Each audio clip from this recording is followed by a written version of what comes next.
চিংড়ি মাছ খাওয়া জায়েজ হবে কিনা, রুকু থেকে সোজা হয়ে দাঁড়িয়ে রব্বানা লাকাল হামদ বলবো নাকি রব্বানা ওয়ালাকাল হামদ বলবো? সিজদার সময় হাত কোথায় রাখা সঠিক? কবরবাসীকে সালাম দিলে তারা কি শুনেন এবং উত্তর দেন?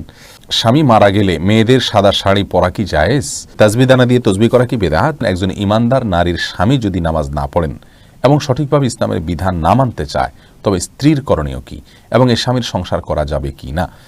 সাজদায়ে সাহু এর নিয়ম কি? কবিরা গুনাহ কি মাফ হয়? রাতে দরজা জানালা খুলে ঘুমানো যাবে কিনা?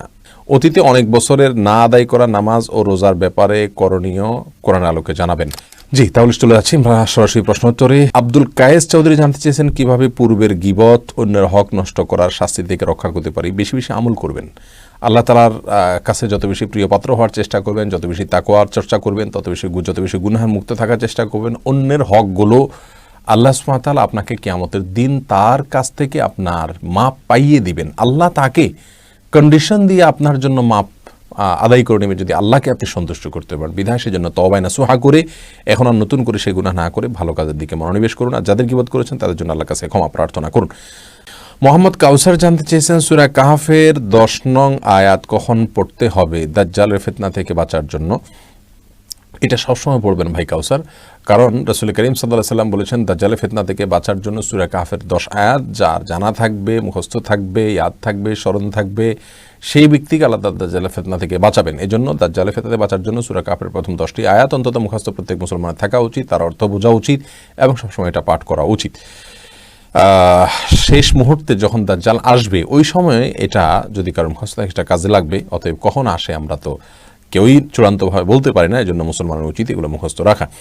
শামীম উজ্জামান আপনি জানতে চেয়েছেন অতীতে অনেক বছরের না আদায় করা নামাজ ও রোজার ব্যাপারে করণীয় কোরআন আলোকে জানাবেন। অনেক বছর অতীতে আপনি নামাজ রোজা রাখেননি, সেটা এখন যদি আপনার কাউন্ট করতে পারেন নির্দিষ্ট করে তাহলে তো ভালো, আর না হলে অনুমান করে একটা ফিগার ঠিক করে এরপর আপনি এখন থেকে শুরু করবেন সেই সালাদগুলোকে, সেই সিয়ামগুলোকে কাজা করার। ওমরি কাজা বলতে কোনো নামাজ নাই, এরকম একটি কথা আমরা অনেকে শুনে থাকবো। আসলে এভাবে এই শব্দে এই ভাষ্যে কোরআন হাদিসে নাই। তবে হ্যাঁ, রাসূল করিম সাল্লাল্লাহু আলাইহি সাল্লাম কোনো নামাজ ছুটে গেলে সেটাকে পরবর্তীতে পড়ার জন্য বলেছেন। এখন সেটা ভুলে ছুটে যাওয়া হতে পারে, অনেক ওলামা একরাম বলেছেন তিনি শুধু ভুলে ছুটে যাওয়ার কথা বলেছেন, কিন্তু বিভিন্ন হাদিসের ভাষ্য থেকে বোঝা যায় যে কিছু কিছু তো আছে যেখান থেকে বোঝা যায় যে ভুলে ছুটে যাওয়ার কথা বলেছেন নবী আলাইহিস সালাম, কিছু কিছু আছে যেখানে বাদ পড়া সালাতের কথা বলেছেন, সেটা ভুলে টুলে কোনো স্পষ্ট করে বলা নাই, তার মানে ব্যাপকভাবে। আর এই জন্য ইসলামের ইতিহাসের অনেক বড় বড় মনীষীগণ, ইমাম ইবনে তাইমিয়া রাহিমাহুল্লাহ সহ অনেক বড় বড় মনীষীগণও বলেছেন যে সমস্ত সালাত ছুটে গেছে সেগুলো কাজা করার কথা। আর আমরা এই মতটাকে বেশি নিরাপদ মনে করি। যারা মনে করেন সালাত ইচ্ছাকৃত ত্যাগ করার ফলে মানুষ কাফের হয়ে যায়, তারা মনে করেন যে নতুন করে সালাত শুরু করছে মানে সে নতুন করে ইসলাম গ্রহণ করছে, তো ইসলাম গ্রহণ করলে কাফেরের পূর্বের কোনো ইবাদত আর নতুন করে করতে হয় না, সেই হিসাবে আপনার আর কোনো কাজা করা লাগবে না।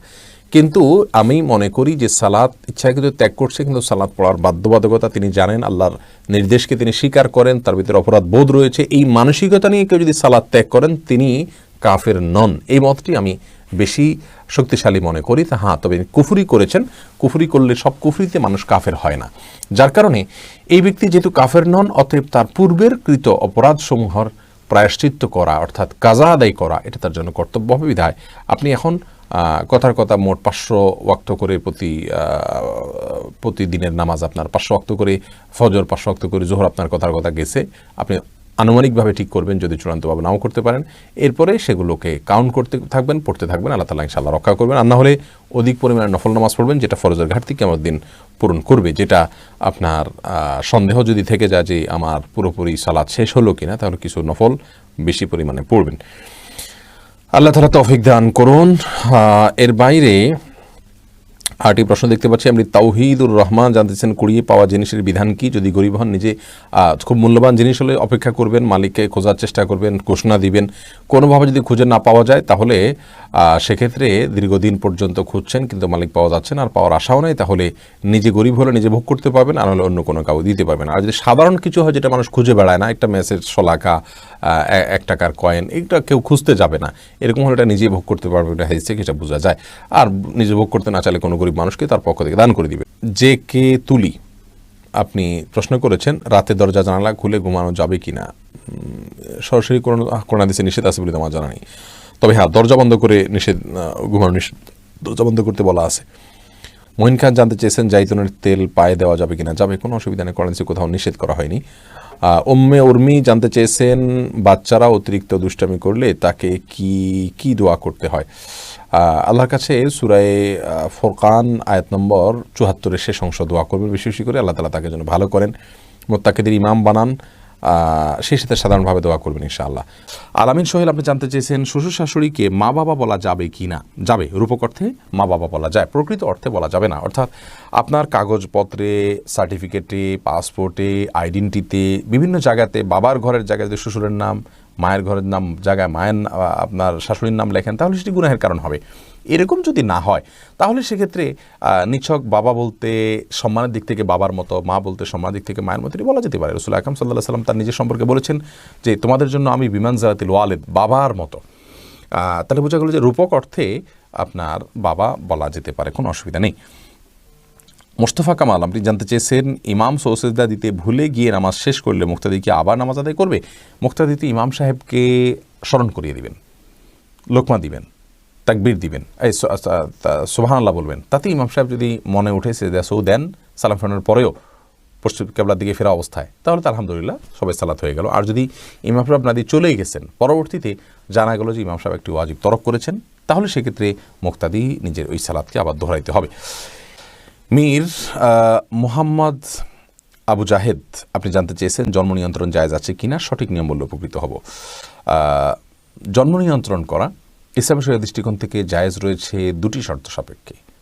প্রথম শর্ত হলো সন্তান জন্ম নিলে সে কি খাবে বা তাকে আমি কি খাওয়াবো, এই মুহূর্তে আমার উপার্জন নেই, অথবা এই মুহূর্তে তার জন্ম হলে আমি অর্থকষ্টে ভুগবো, এরকম শঙ্কা থেকে জন্ম নিয়ন্ত্রণ করা জায়েজ নাই। কারণ আল্লাহ রাব্বুল আলামিন কোরআনে কারিমে বলেছেন লা তাকতুলু আওলাদাকুম খাশিয়াতা ইমলাক নাহনু নারযুকুহুম ওয়া ইয়াকুম, তোমরা তোমাদের সন্তানদেরকে কি খাওয়াবে এই চিন্তা থেকে হত্যা করে ফেলো না, কারণ আমি তাদেরকে এবং তোমাদেরকে উভয়কে রিজিক দান করব।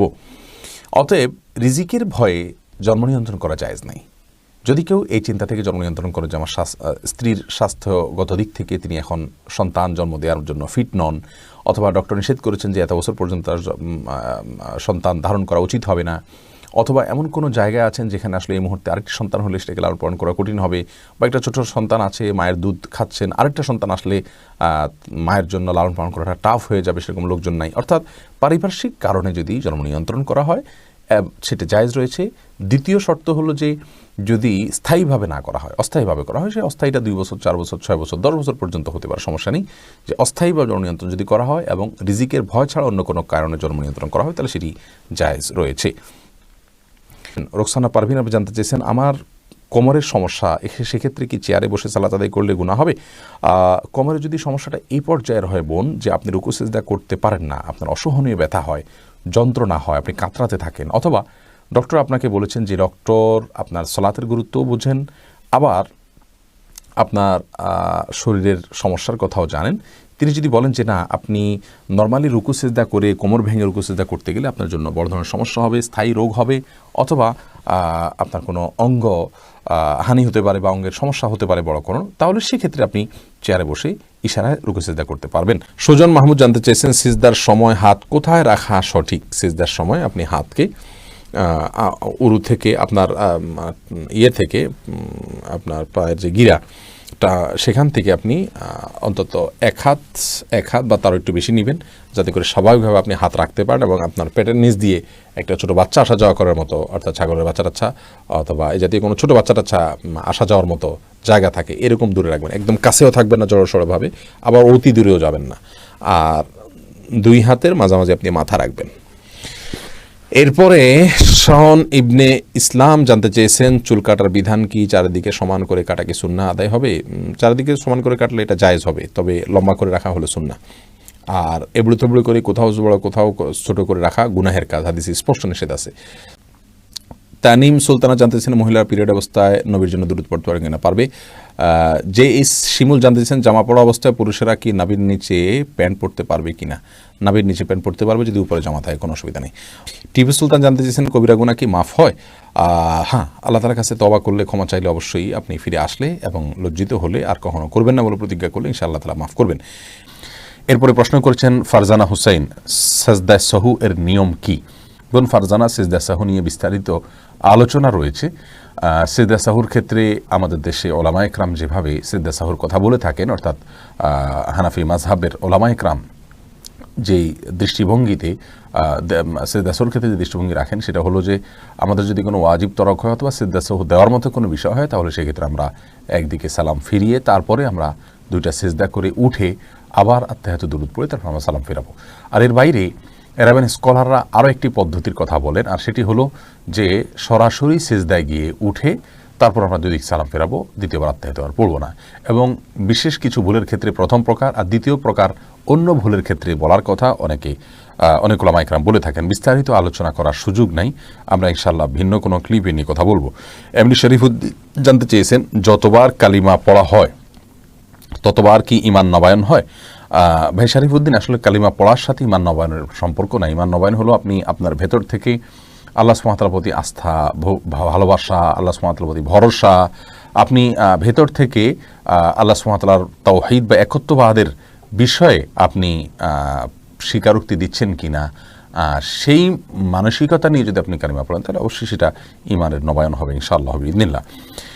এরপরে নিউ কাটার এআইডি থেকে প্রশ্ন করা হচ্ছে, স্বামী মারা গেলে মেয়েদের সাদা শাড়ি পরা কি জায়েজ? মেয়েদের স্বামী মারা গেলে সাদা শাড়ি আর কালো শাড়ি এরকম কোনো কিছু পরার ক্ষেত্রে ইসলামী শরিয়াত কোনো নির্দেশনা দেয় না। ইসলামী শরিয়া বলে কোনো স্ত্রী লোক তার স্বামী যদি মারা যান তাহলে 4 মাস 10 দিন পর্যন্ত তিনি শোক পালন করবেন, আর শোক পালনের অংশ হিসাবে তিনি খুব বেশি সাজসজ্জা করবেন না, গহনাগাতি ইত্যাদি ব্যবহার করবেন না, স্বাভাবিকভাবে চলবেন। সাদাই পড়তে হবে এরকম কোনো কথা নেই।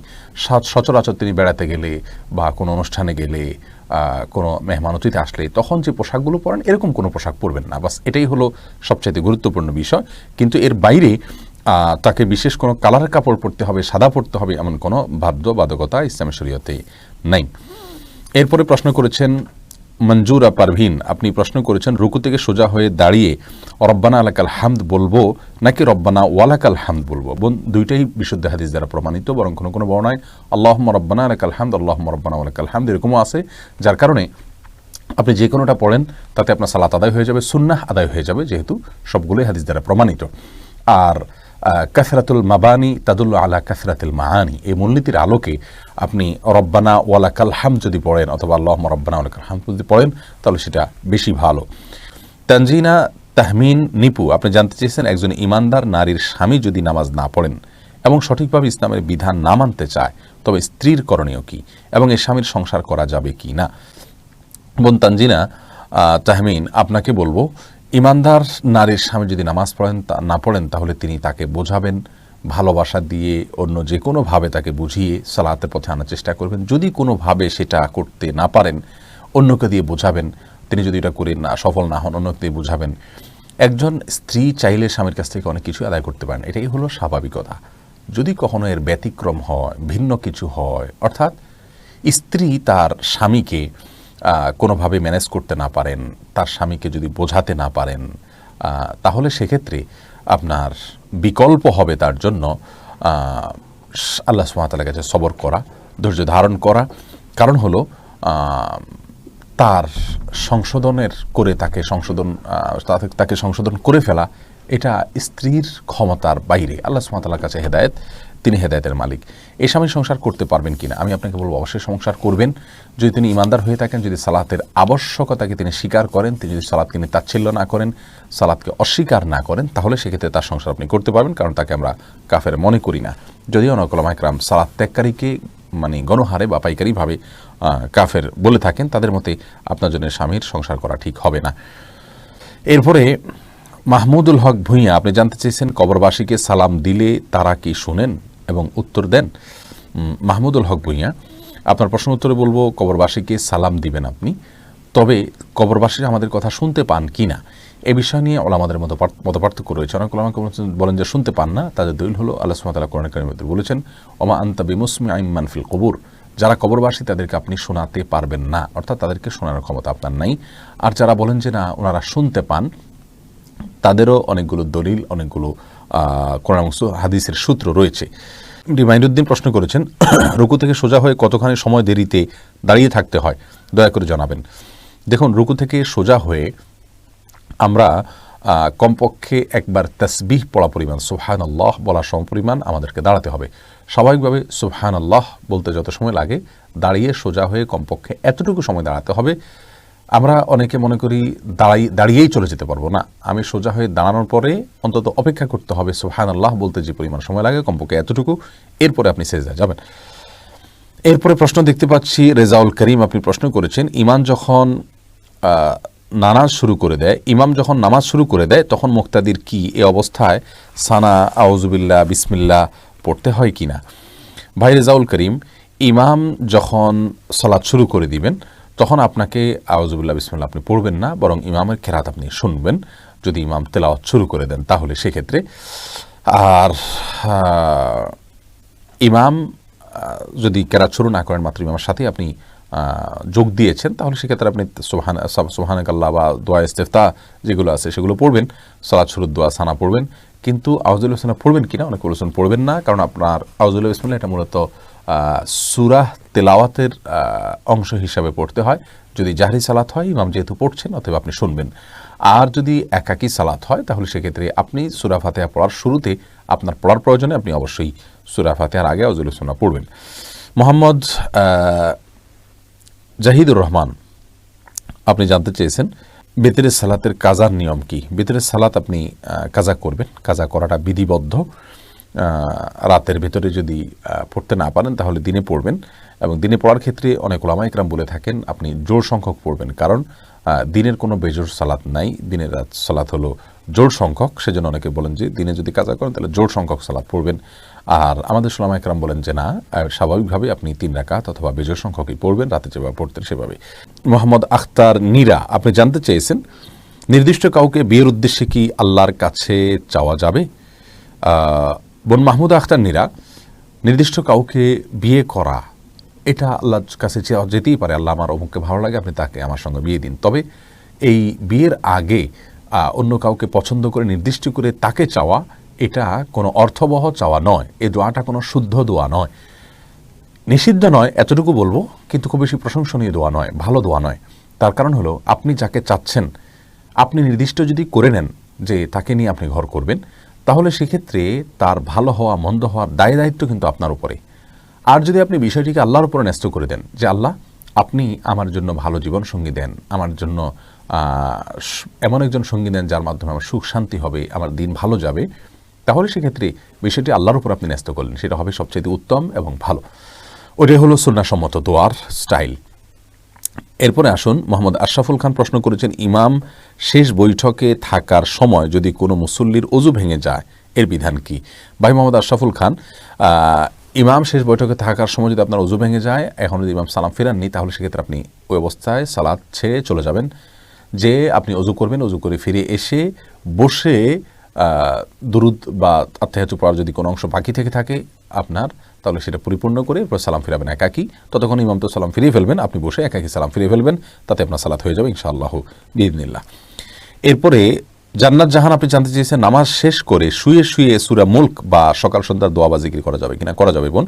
আল্লাহ সুবহানাহু ওয়া তাআলা কোরআনে কারীমে স্পষ্ট করে বলেছেন আল্লাযীনা ইয়াযকুরুনাল্লাহা কিয়ামান ওয়া কুউদান ওয়া আলা জুনুবিহিম, যারা দাঁড়িয়ে বসে শুয়ে সর্বাবস্থা আল্লাহ তাআলার জিকির করে স্মরণ করে, অতএব আল্লাহ তাআলার জিকির বা স্মরণ এগুলো যে কোনো অবস্থা আপনি করতে পারেন। আপনার মনে কোনো অবজ্ঞা থেকে তো আপনি আর করছেন না, অতএব এটি জায়েজ হবে ইনশাআল্লাহ বিইذনিল্লাহ, কোরআন হাদিসে কোথাও নিষেধ নেই। এরপরে আহলিয়া ইমন, আপনি এআইডি থেকে জানতে চেয়েছেন নামাজের সূরার ধারাবাহিকতা না রাখলে গুনাহ হবে কিনা? অনেক সময় ধারাবাহিকভাবে সূরা পারি না বা মনে থাকে না, এক্ষেত্রে করণীয় কি? বোন, সালাতের মধ্যে সূরার ধারাবাহিকতা এটা উত্তম কাজ, ভালো কাজ, সুন্নাহ, এটা করা উচিত। কোনো কারণে যদি ধারাবাহিকতা লঙ্ঘিত হয়ে যায় সালাত হয়ে যাবে, এর কারণে বড় কোনো গুনাহ হবে না। তবে চেষ্টা করা উচিত আপ্রাণভাবে যেন ধারাবাহিকতা ক্ষুণ্ণ না হয়। আরেফিন আহমেদ সাগর, আপনি জানতে চাইছেন চিংড়ি মাছ খাওয়া জায়েজ হবে কি না? জি, চিংড়ি মাছ খাওয়া জায়েজ আছে। এটাকে অনেক একসময় আলেমরা মাকরুহ বলতেন, এখন কেউই এটাকে আর মাকরুহ বলেন না, কারণ এটিও এক প্রকারের মাছ, যার কারণে এটি সম্পূর্ণ জায়েজ এবং হালাল। এমডি শফিক, আপনি জানতে চেয়েছেন তাসবিহ দানা দিয়ে তসবিহ করা কি বেদাত? ভাই শফিক, এটাকে আমরা বেদাত বলি না। অনেক উলামা ইকরাম বেদাত বলেন, তারা বলে থাকেন যে বিভিন্ন হাদিসে আঙ্গুলের করে তাসবিহ গণার ফজিলত বা গুরুত্ব আরোপ এর বর্ণনা বা বিবরণ পরোক্ষভাবে বোঝা যায়। বিশেষ করে কি আমাদের দিন এগুলো জ্বলজ্বল করে জ্বলতে থাকবে বা উজ্জ্বল আলো দিবে, এরকম বর্ণনা পাওয়া যায়। তো তাসবিহ দানা তো এই হাদিসকে অ্যাভয়েড করাই হয়, বিধায় এটাকে অনেকে বিদআত বলে থাকেন। আমরা এটাকে বিদআত এই জন্য বলি না যে তাসবিহ দানা ব্যবহার করাকে আলাদা সুন্নাহ, আলাদা মুস্তাহাব, আলাদা ফজিলতপূর্ণ, আলাদা আমল এরকমটি কেউ মনে করেন বলে আমাদের জানা নেই। যেহেতু এরকমটি কেউ মনে করেন না, তাহলে তাসবিহ দানা ব্যবহার করাকে আমরা বিদআত বলতে পারি না। বরং তাসবিহ দানা বিদআত ব্যবহার করা এটা ওই ব্যক্তির জন্য বিধেয় যে ব্যক্তি 100 বার বা বেশি সংখ্যক তাসবিহর যে সংখ্যাগুলো সেগুলো আঙ্গুল করে গুণে তিনি মনে রাখতে পারেন না, এরকম যদি হয় তাহলে সেক্ষেত্রে তার জন্য এটা বিধেয়। তবে উত্তম হবে সর্বাবস্থায় আঙ্গুলে করে গণনা করা। তাছাড়া কোনো সালাফ থেকে বিভিন্ন বিচি ইত্যাদিকে তাসবিহর গণনার ক্ষেত্রে ব্যবহার করার কথা বর্ণনা পাওয়া যায়, কিন্তু আঙ্গুলের কর এটার বর্ণনা, এটার তাসবিহ গণনা করার কথা যেহেতু হাদিস থেকে পাওয়া যায় সরাসরি, সেজন্য আমরা সেটাকে অগ্রাধিকার দেওয়াটাই উত্তম হবে, কিন্তু আমরা ওইটাকে বিদআত বলবো না। তবে হ্যাঁ, তাসবিহ ব্যবহারকে আলাদা একটা ইবাদত বা সওয়াব, বা ওইটাতে গণলে সওয়াব হবে, বা ওইটাতে গোনা উত্তম, বা ওইটাতে গণনা করা নিয়ম, এরকম যদি কেউ মনে করে তাহলে সেটি বিদআত হতে পারে। হালিমা বেগম জানতে চেয়েছেন, গাছের মেহেদি পাতা কি পায়ের নখে দেওয়া যাবে? কোনো অসুবিধা নেই। অনেকে মনে করেন যে মেহেদি পাতা পায়ে দেওয়া যাবে না, যেটি দাড়িতে দিতে হয়, চুলে দিতে হয়, এমন কোনো কথা নেই। তেলও তো দাড়িতে চুলেতে দিতে হয়, পানিও তো আমরা মাথায় দিই, সেটা আবার পায়েও দিই। অতএব এটা কোনো কথা নেই, এমন কোনো কথা নেই যে মেহেদি পাতা পায়ে দেওয়া যাবে না, নখে দেওয়া যাবে না।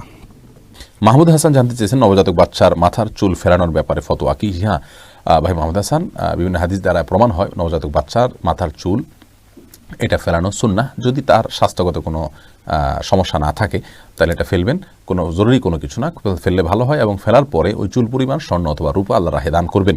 রূপা দান করলে 20, 25, 30 টাকার বেশি হয় না সাধারণত, বাচ্চাদের চুলের ওজন অনেক কম হয়। এটা দান করলে ইনশাআল্লাহ বিদিনিল্লাহ আমরা সওয়াব পাবো। এমনি সোহাগার ইসলাম জানতে চেয়েছেন, 4 রাকাত সুন্নত নামাজে প্রত্যেক রাকাতে সূরা ফাতিহার পর কি সূরা মিলাতে হবে? সুন্নত নামাজ হলে প্রত্যেক রাকাতে মিলাবেন। এরপরে মাহমুদ শাওন আপনি জানতে চেয়েছেন নিজেকে হিংসামুক্ত রাখার উপায় ও দোয়া নিয়ে কি আমল আছে। হিংসামুক্ত রাখার অনেকগুলো উপায়ের ভিতরে একটা হলো আল্লাহ সুবহানাহু ওয়া তাআলার প্রতি ঈমানকে মজবুত করা। মানুষ হিংসা করে অন্যের প্রতি যখনই আল্লাহ সুবহানাহু ওয়া তাআলার ফয়সালায় ওই ব্যক্তি কল্যাণ লাভ করেছেন এটি তিনি ভালো করে রপ্ত করতে না পারেন, তখনই তার প্রতি হিংসা হয়। আর আমার নসিবে যা আসবে তা কেউ খণ্ডাতে পারবে না, আর যেটা আসবে না সেটা কেউ দিতে পারবে না, এটিও আমরা ভালো করে রপ্ত না করতে পারার কারণে হিংসা হয় অন্যের প্রতি। আর তৃতীয়ত আল্লাহ তাআলার ফয়সালা, আল্লাহ তাআলার দান, সেটাতে আমরা সন্তুষ্ট হওয়া, এটা ঈমানের জন্য গুরুত্বপূর্ণ একটি বিষয়। এটা আমাদের না থাকার কারণেও কিন্তু আমাদের মধ্যে হিংসা দেখা দেয়। এই বিষয়গুলো খেয়াল করতে হবে। আর যার প্রতি হিংসা হয় তাকে বরং অতিরিক্ত তার জন্য দোয়া করবেন, তার অগোচরে দেখবেন তার প্রতি আপনার হিংসাটা কেটে যাবে। তার জন্য আরও বেশি কল্যাণ আপনার কাছে আল্লাহর কাছে চাইবেন, মনের বিরুদ্ধে গিয়ে আপনি একটু নিজের বিরুদ্ধে যুদ্ধ করে হলেও এটা করবেন, ইনশাআল্লাহ হিংসা কমে যাবে। আল্লাহ তাআলা রহম করুন আমাদেরকে। এমডি সজীব খান জানতে চেয়েছেন, নামাজে আরবি নিয়ত না করে বাংলা নিয়ত করলে কি কোনো সমস্যা হবে না? তো ভাই সজীব, নিয়ত তো অন্তরের বিষয়, ইচ্ছা করা, সেখানে মুখে কোনো কিছু উচ্চারণ করা এটা সালাতের জন্য কোনো জরুরি কোনো বিষয় নয়, সুন্নাহ বা আবশ্যক কোনো বিষয় নয়। অনেক উলামায়ে কেরাম এটাকে মুস্তাহাব বলেছেন, কিন্তু কোরআন হাদিসের কোথাও সালাত শুরু করার আগে মুখ থেকে কোনো কিছু উল্লেখ করে নিজের ইচ্ছার বিষয়টিকে জানান দেওয়া এরকম কোনো বর্ণনা কোনো হাদিস থেকে পাওয়া যায় না। যার কারণে আপনি কি সালাত পড়ছেন মনে মনে আপনি যদি সেই বিষয়টিকে ফিক্স করতে পারেন এবং আপনার যদি নিয়তের বিষয়টা আপনার কাছে ক্লিয়ার থাকে, তাহলে ইনশাআল্লাহ বিদিনিল্লাহ আপনার সালাত হয়ে যাবে। আপনার মুখ দ্বারা আলাদা কোনো কিছু আপনাকে বলতে হবে না। মোহাম্মদ ইয়াসিন জানতে চেয়েছেন, ওযু ছাড়া কোরআন মাজিদ ধরা যাবে কিনা? ভাই, ওযু ছাড়া কোরআন মাজিদ ধরা যাবে না, এটাই হলো বিশুদ্ধতম মত। যদিও কোনো আলেমরা বা কোনো মানুষ বলে থাকেন ওযু ছাড়া কোরআন স্পর্শ করা যাবে। বিশেষ করে যারা হাদিসকে অস্বীকার করেন তারা এই মতটাকে খুব জোরে সোরে বলেন যে ওযু ছাড়া কোরআন ধরা যাবে। কিউআরএফ বা কোরআন রিসার্চ ফাউন্ডেশন এর অনুসারীরা এই মতটিকে খুব বেশি করে প্রচার করেন। তাদের অনেক বক্তা বেশ জনপ্রিয় আছেন অনেকেই, তারা মাহফিলগুলোতে এটা বলে বেড়াচ্ছেন যে ওযু ছাড়া কোরআন স্পর্শ করা যায়। কোরআন স্পর্শ করা নিষেধ ওযু ছাড়া, এর একমাত্র দলিল লা ইয়ামাসসু ইল্লাল মুতাহহারুন নয়, বরং এর বাইরে বিভিন্ন আসার আছে, বিশুদ্ধ সূত্রে বর্ণিত বিভিন্ন হাদিস আছে যেগুলো দ্বারা প্রমাণিত হয় ওযু ছাড়া বিনা ওযুতে কোরআন স্পর্শ করা নিষিদ্ধ।